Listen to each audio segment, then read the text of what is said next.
Assalamualaikum dan selamat sejahtera. Dalam video kali ini kita akan bincangkan latihan sumatif 2 buku teks Sains tingkatan 2 KSSM muka surat 42 hingga 43. Soalan yang pertama, berdasarkan siratan makanan di Rajah 1, jawab soalan-soalan yang berikut. Ini adalah siratan makanan. Okey, ni ada anak pokok, tikus, musang, rumput dan juga arnab. Soalan A. Bina semua rantai makanan daripada siratan makanan di Rajah 1. Jadi pelajar boleh buat rantai makanan yang bermula dari anak pokok. Okey, ini anak pokok dimakan oleh tikus dan tikus dimakan oleh musang. Jadi rantai makanannya anak pokok, anak panah, tikus, anak panah dan musang. Anak panah menghala ke tikus bermakna anak pokok dimakan oleh tikus, tikus dimakan oleh musang. Rantai makanan yang kedua ialah anak pokok dimakan oleh arnab dan arnab dimakan oleh musang.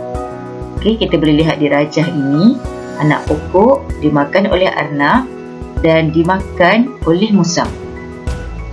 Yang ketiga, rumput dimakan oleh arnab dan arnab dimakan oleh musang. Okey, kita lihat rajah, rumput dimakan oleh arnab dan dimakan oleh musang. Jadi daripada siratan makanan ini, kita boleh buat 3 rantai makanan. Soalan B, mengapakah rumput dikategorikan sebagai pengeluar? Jawapannya, kerana rumput boleh membuat makanannya sendiri melalui proses fotosintesis.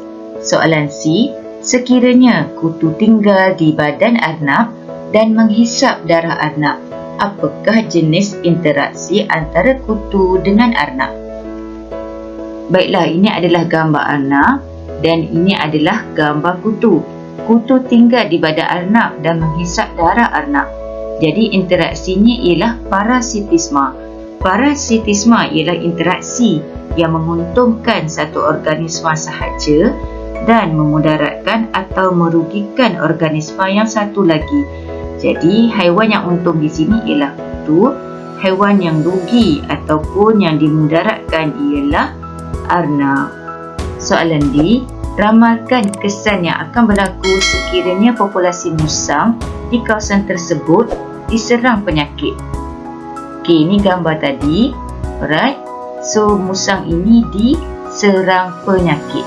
Jadi, jawapannya, bilangan arnab dan tikus meningkat, bilangan rumput dan anak pokok berkurang. Kenapa ya?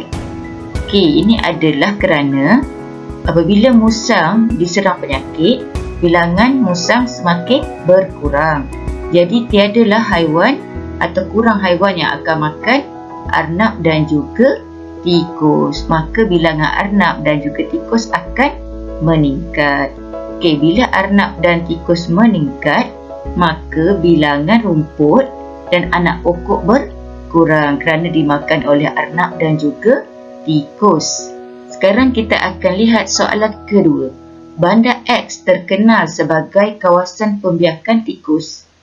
Soalan A, nyatakan kesan populasi tikus yang tinggi terhadap penduduk di bandar X. Ini ialah bandar X dan ini contoh tikus yang ada di bandar X. Jadi jawapan untuk A ialah wabak penyakit. Okey, itu adalah kesan populasi tikus yang tinggi terhadap penduduk di bandar X.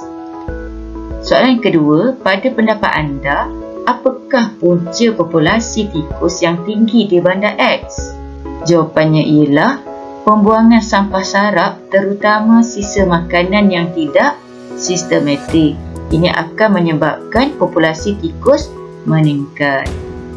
Soalan C, cadangkan 2 langkah bagi menangani masalah pembiakan tikus yang boleh diambil oleh pertama, pihak berwajib, kedua, penduduk. Okey, apa yang pihak berwajib boleh buat ialah pengutipan sampah secara berkala ataupun mengenakan denda. Apa penduduk boleh buat? Penduduk boleh menganjurkan aktiviti gotong royong dan kempen kebersihan, menjaga kebersihan persekitaran rumah dan premis perniagaan. Soalan yang ketiga, Shikin dan Azah mempunyai pendapat yang berbeza mengenai pengeluar dan pengurai. Pendapat mereka adalah seperti yang berikut. Shikin berkata, pengeluar masih dapat meneruskan hidup tanpa pengurai kerana pengeluar boleh membuat makanannya sendiri. Tetapi pendapat Azah ialah, jika pengurai tiada, pengeluar tidak mendapat nutrien yang mencukupi. Pengeluar boleh mati.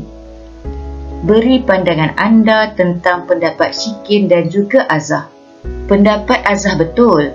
Tanpa pengurai, nutrien seperti fosforus dan nitrogen akan kekal di dalam badan organisma yang telah mati dan tidak dapat digunakan oleh tumbuhan. Tumbuhan menjadi tidak subur dan lama-kelamaan boleh mati tanpa nutrien yang mencukupi. Ini adalah contoh bakteria pengurai. Bakteria pengurai ini akan menguraikan badan organisma yang telah pun mati. Jadi pelajar-pelajar kena tahu apakah maksud pengurai ini. Pengurai ialah organisma yang menguraikan haiwan dan tumbuhan mati kepada bahan-bahan yang lebih ringkas ataupun nutrien. Kemudian boleh digunakan oleh tumbuhan. Soalan yang keempat ialah, Razak mendapati banyak ayam ternakannya dimakan oleh helang sawah. Razak membuat keputusan untuk menembak ke semua helang tersebut. Selepas setahun, populasi tikus didapati meningkat dan makan makanan ayam. Hal ini menyebabkan ayamnya mati. Terangkan punca populasi tikus meningkat dan cadangkan satu cara yang perlu dilakukan oleh Razak untuk mengelakkan perkara tersebut berlaku. Jawapannya ialah, populasi tikus meningkat kerana pemangsanya iaitu helang sawah telah ditembak. Razak perlu memelihara burung hantu di ladangnya sebagai kawalan biologi bagi memusnahkan tikus. Apakah maksud kawalan biologi? Kawalan biologi adalah satu kaedah yang menggunakan organisma iaitu pemangsa semula jadi, parasit atau patogen untuk mengurangkan bilangan haiwan perosak di sesuatu kawasan. Jadi, burung hantu digunakan untuk mengawal populasi tikus kerana burung hantu merupakan pemangsa semula jadi bagi tikus. Baiklah, sekarang kita akan jawab Masteri K Bab 2. Hutan bandar ialah kawasan yang ditumbuhi oleh tanaman kayu di sekitar bandar. Wajarkan tentang idea hutan bandar dari segi pemeliharaan ekosistem yang seimbang.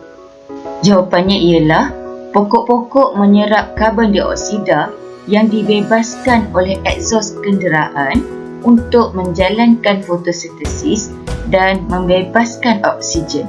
Pokok juga menjadi habitat bagi organisma seperti burung. Akar pokok mencengkam tanah dan mengelakkan hakisan. Kawasan persekitaran juga menjadi teduh dan kelembapan tanah dapat dikekalkan. Soalan seterusnya, gambar foto 1 menunjukkan sejenis perangkap tikus yang biasa dijual di kedai.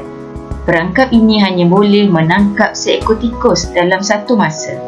Reka bentuk sebuah model perangkap tikus yang boleh menangkap lebih daripada seekor tikus dalam satu masa.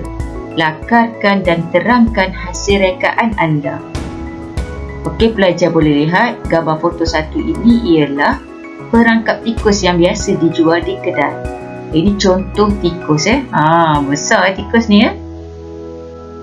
Pelajar-pelajar boleh mereka bentuk perangkap seperti ini. Okey, kat sini ada pintu depan atau pintu hadapan. Okey, di sini ada pintu belakang. Jadi ada dua pintu.